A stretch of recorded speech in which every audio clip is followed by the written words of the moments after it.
Salut YouTube, j'espère que vous allez tous très bien. Aujourd'hui, on se retrouve pour une recette de mèches à l'argile. Vous en avez peut-être déjà entendu parler. Les mèches à l'argile sont proposées dans certains salons de coiffure comme une alternative aux mèches éclaircissantes habituelles. Donc je vous préviens, cette recette n'est pas à 100% naturelle, mais elle est nettement moins agressive que les recettes de mèches éclaircissantes chimiques classiques. J'ai fait quelques recherches et je n'ai pas trouvé de recette de mèches à l'argile qui fonctionne sur internet. Du coup j'en ai testé plein et j'ai essayé de faire des mélanges et j'ai fait des tests sur mes cheveux, et donc du coup maintenant que j'ai trouvé une recette qui convient et qui fonctionne, je viens pour vous la présenter. Donc vous aurez besoin d'argile blanche, de poudre de rapontique, d'un masque ou d'un après-shampoing, d'un oxydant. Moi j'utilise un oxydant à 40 volumes, mais vous pouvez commencer avec un oxydant à 20 volumes pour ensuite adapter et augmenter un petit peu l'intensité si besoin. Et vous aurez également besoin d'huile essentielle de citron. Maintenant, j'arrête de parler et je vous laisse avec la recette.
Pour l'application, dans la vidéo je l'ai montré sur cheveux secs, enfin, j'ai essayé de les humidifier un petit peu, mais le plus facile c'est vraiment de mouiller ses cheveux, de bien les essorer, qu'ils soient vraiment juste humides, et là c'est vraiment super facile à appliquer.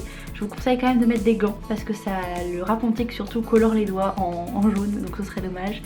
Et cette recette est vraiment adaptée à tout le monde et vous verrez que ça fait vraiment un effet très naturel. C'est pas du tout comme des mèches classiques chimiques qui vraiment vont vraiment décolorer les cheveux. Là ça fait vraiment une décoloration très légère, très naturelle, et voilà, c'est ce que je recherchais avec cette recette et j'espère que cette recette vous plaira.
Donc voilà, c'est tout pour cette recette, c'est vraiment une recette que vous pouvez moduler.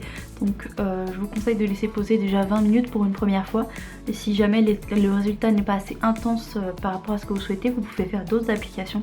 Mais vaut mieux y aller en douceur plutôt que de faire trop d'un coup et de se retrouver avec un truc trop décoloré. Mais avec cette recette, normalement, il n'y a pas trop de risques.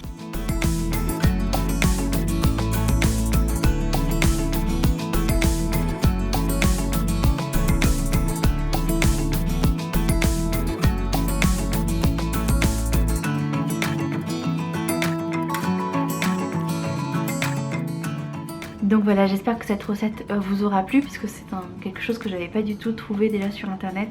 Donc j'espère que ça va vous servir. Et puis si c'est le cas, n'hésitez pas à me le dire en commentaire et à me laisser des petits pouces en l'air. Vous pouvez également partager cette vidéo avec les gens qui pourraient être intéressés par ce sujet. Et puis maintenant je vous fais des gros bisous et je vous dis à très bientôt. Bye bye.